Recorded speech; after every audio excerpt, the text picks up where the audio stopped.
Assalamualaikum warahmatullahi wabarakatuh. Perkenalkan, nama saya Dwi Wulandari dari kelas TK 1A, Prodi D3 Teknik Telekomunikasi. Nah, di video kali ini saya akan membahas tentang penguat tegangan tak membalik dengan penguatan tinggi.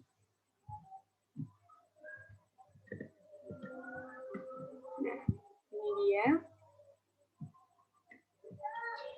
Penguat tegangan tak membalik dengan penguatan tinggi atau high gain non-inverting voltage amplifier.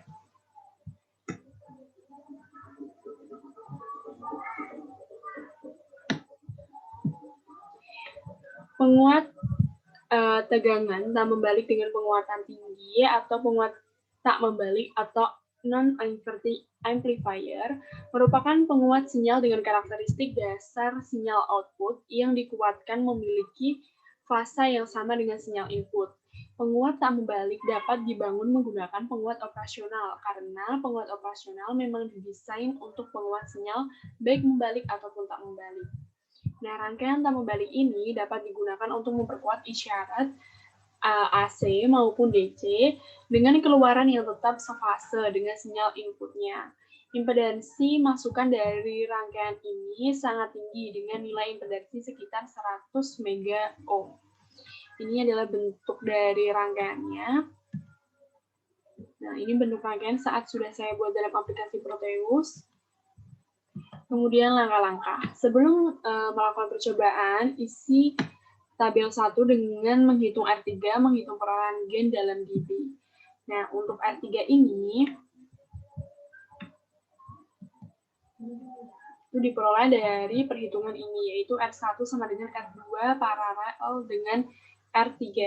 Lalu menghasilkan R3 pada gain 10, yaitu 112,5 ohm, pada gain 100 itu 101,02 ohm, dan pada gain 1000 yaitu 100,1 ohm. Lalu untuk gain dalam dB itu menggunakan rumus 20 log gain. Gainnya dimasukin 20 log 10 sama dengan 20. Berarti gain 10 kalau dalam dB itu adalah 20 dB.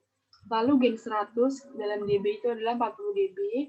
Gain 1000 dalam dB itu 60 dB.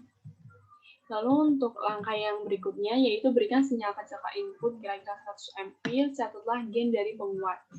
Isi tabel 1.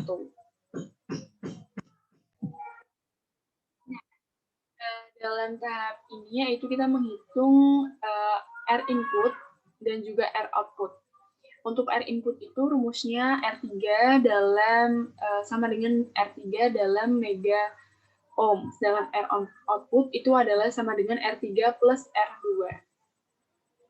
Nah, sekarang kita hitung untuk R inputnya itu kan sama dengan R3 dalam bentuk mega ohm. Nah, menghasilkan untuk gain 10 menghasilkan 11,25 kali 10 pangkat min 5 mega ohm. Untuk gain 100 menghasilkan 10,102 kali 10 pangkat min 5 mega ohm, dan untuk gain 1000 menghasilkan 10,01 kali 10 pangkat min 5 mega ohm. Nah, kalau untuk R outputnya itu dari R3 ditambah dengan R2. Nah, untuk R output pada gain 10 menghasilkan 1012,5 dan untuk ohm, dan untuk gain 100 itu menghasilkan 10001,02 ohm, dan untuk gain 1000 menghasilkan 100,000,1 ohm. Nah, untuk yang berikutnya yaitu dengan impedansi output pada gain 100 dengan cara memasang rangkaian kapasitor kopling C2 dan resistor beban RL, Anda dapat menggunakan beban RL variabel. Nilai resistansi beban yang menyebabkan P output turun menjadi setengahnya adalah sama dengan R output. Nah, untuk gain 100 ini itu R1-nya 100 ohm, R2-nya 9,9 kilo ohm, dan R3-nya 101,02 ohm. Sekarang kita cari V output maksimalnya itu 4,94 volt, dan ini bentuk gelombangnya. Sekarang kita buktikan pada rangkaian yang ada di Proteus. Di sini sudah diubah Untuk R1-nya 100, R2-nya atau RF 9,9, untuk R input atau R3-nya 101,02. Nah, untuk RL-nya itu 100. Nah, sekarang untuk frekuensinya itu 1 dan amplitudonya 100 M. Sekarang kita run. Nah, ini dia hasil gelombangnya. Nah, untuk V output-nya itu karena ini berubah-ubah, dan untuk V output maksimalnya, nah ini plus 4,94 volt. Sudah terbukti.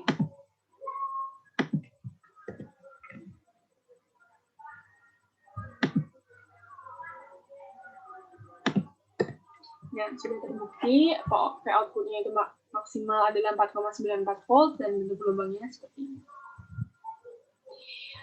Lalu berikutnya, berapa nilai input puncak ke puncak yang tidak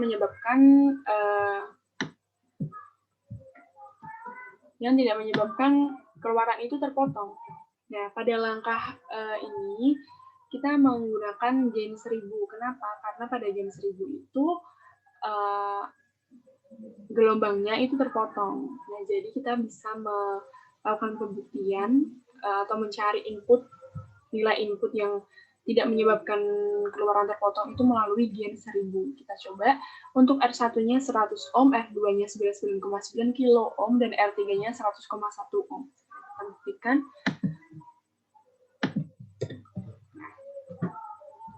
Untuk R1-nya 100, R2-nya itu 99,9 kilo.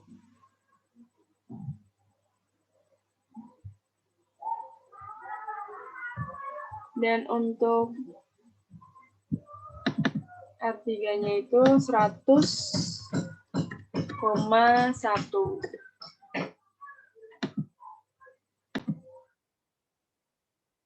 Sekarang kita udah ubah semuanya sesuai dengan gain 1000. Kita lihat dari bentuk gelombangnya, gelombang keluarannya.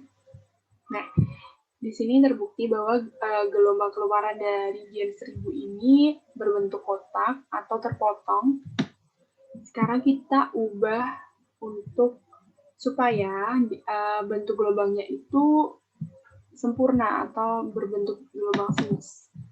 Nah, setelah saya melakukan percobaan tadi, frekuensinya itu 8 kHz untuk menghasilkan gelombang keluaran supaya tidak terpotong. Kita lihat apa benar.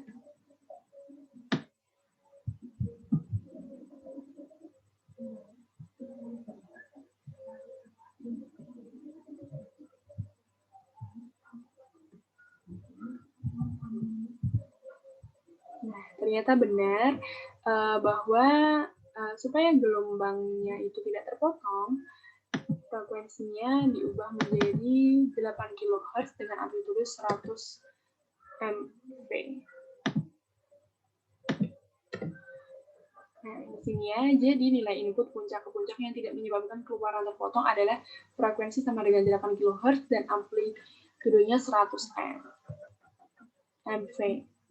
Nah, untuk tugas, ini adalah IC MC3403 adalah IC dengan jumlah penguat operasional di dalamnya ada 4 buah. Rancanglah sistem penguat beberapa tingkat dengan penguat operasional tersebut. Catatlah hasilnya.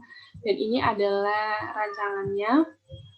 Lalu misalnya V inputnya itu V input, R input, dan RF-nya itu seperti ini pada layar. Nah, saat melalui perhitungan menghasilkan V output yang pertama itu sebesar 475 volt, untuk V output yang kedua itu 4037,5 volt, untuk V output yang ketiga itu 15786,63 volt, dan untuk V output yang keempat yaitu 46254,81 volt. Untuk penguatan totalnya, penguatan itu rumusnya V output per V input. Nah, untuk penguatan totalnya sebesar 925 kali. Nah, untuk gain dalam dB-nya itu 20 log 925 menghasilkan 59,32 dB. Nah, untuk pertanyaannya, yang pertama yaitu pada penguatan inverting, jika resistor umpan balik R2 sama dengan 100 kilo ohm dan R1 sama dengan 1 kilo ohm, maka penguatan dari penguat tersebut akan sama dengan, nah rumusnya itu penguatan sama dengan 1 plus RF per R1 dan menghasilkan penguatan sebesar 101 kali. Kalau dalam dB itu sekitar 40,086 dB. Nah, dari data komponen IC MC3403, impedansi input tipikal adalah sebesar. Nah, dari gambar ini disimpulkan bahwa impedansi input tipikal adalah sebesar 1 mega ohm. Nah, pertanyaan yang terakhir yaitu dengan mengganti kapasitor kopling C2 menjadi lebih besar, maka akan menyebabkan batas frekuensi bawah menjadi DDT. Nah, jadi kapasitor C2 itu berfungsi sebagai kapasitor umpan balik atau feedback yang menyebabkan perubahan batas frekuensi atas dan juga mempengaruhi impedansi output. Jika kapasitor kopling C2 diubah menjadi lebih besar, maka akan menyebabkan batas frekuensi bawah menjadi semakin kecil. Nah, sekian penjelasan dari saya tentang rangkaian penguatan tegangan tak membalik dengan penguat tinggi. Apabila ada kurang atau salah, saya mohon maaf. Dan terima kasih sudah menonton video saya. Wassalamualaikum warahmatullahi wabarakatuh.